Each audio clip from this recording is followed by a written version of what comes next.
Hey guys, what's up? In this video, I'm going to tell you something that may be obvious to you, or it may not be obvious to you, and it will answer a question that you may not even realize that you had. There's a reason we run advertising. Obviously we advertise to drive people to our product, and a lot of times that's as far as people go with their thought process. Well, we bring people to our product and they buy it, and that's why we advertise. But more so, the more people that you can bring to your product, the more you can charge for your product. This is really supply and demand on a micro scale.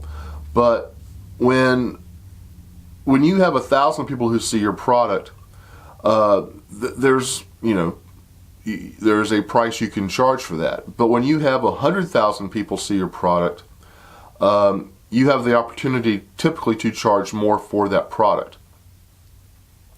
I want to give you an example here. I don't know how well it will focus, but this is your typical tactical flashlight. Okay? What's being called a tactical flashlight all over the internet. Well, I'm friends with a gentleman who started selling these about 3 years ago.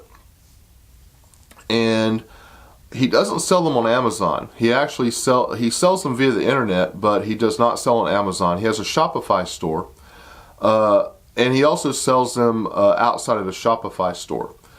But he advertises these as basically a military type tactical flashlight. And he sells them for $79.95. Basically, well, let's call it $80. He sells them for $80 a piece.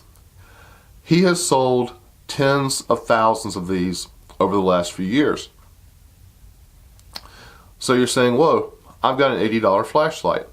No, I didn't buy my flashlight from him. I bought my flashlight off of Amazon, and I paid $12.99 for it.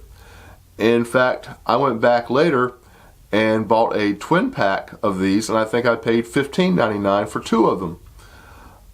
So there's a tremendous range of prices you can charge for the same exact item. Generally speaking, that range is determined by how effective your marketing is and how targeted your marketing is. My friend's marketing is targeted to a very specific niche. The people who see his products are inclined to buy when they first see the product. They are looking for convenience, and they're looking for they're looking to fill a need that they have for a product like his. His marketing is exceptional. So what that allows him to do is to buy a product, and I'm guessing he pays around $3 or $4 a piece for these flashlights, and so he buys a product at $3 to $4 and turns around and sells it for $80. Now it's a very good flashlight.